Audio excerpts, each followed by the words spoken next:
Members of the Black Lives Matter movement staging this sit-in at the North Miami Police Department, protesting a controversial shooting involving an autistic man and his caretaker. Those protests come as city leaders meet with the Florida Department of Law Enforcement, which is investigating the case. This as we learn more about one of the officers involved in that controversial shooting. Local 10 News reporter Janine Stanwood, live now in North Miami with more for us. Janine. Calvin, Lori, demonstrators here at the department have a lot of questions. Meanwhile, we now have our hands on the personnel records of the commander involved in last week's shooting. We want to continue until this officer is fired and faces charges. So let me finish. Another day of demonstrations inside the North Miami Police Department. It was peaceful, but at times heated. So this person was obviously not following protocol, was they? At the same time, the department releasing their files on Commander Emil Holland, the second officer under scrutiny after the shooting of this unarmed therapist lying on the pavement next to his autistic patient.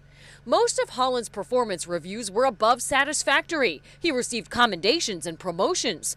Internal investigations found that from 2003 to 2005, a man complained Holland used his position of authority to intimidate him and his son. However, that claim was unfounded. In 2004, Holland was accused of road rage, pointing a gun at a driver, but the victim decided not to pursue the complaint.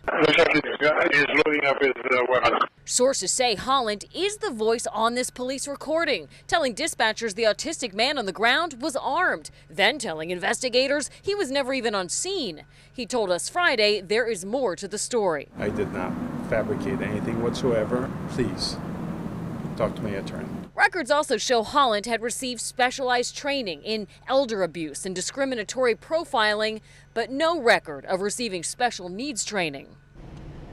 And that special needs man, as we now know, was not armed. He was holding a toy truck.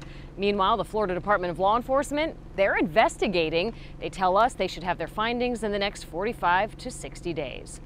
We're in North Miami tonight. I'm Janine Stanwood, Local 10 News. Opening up tonight's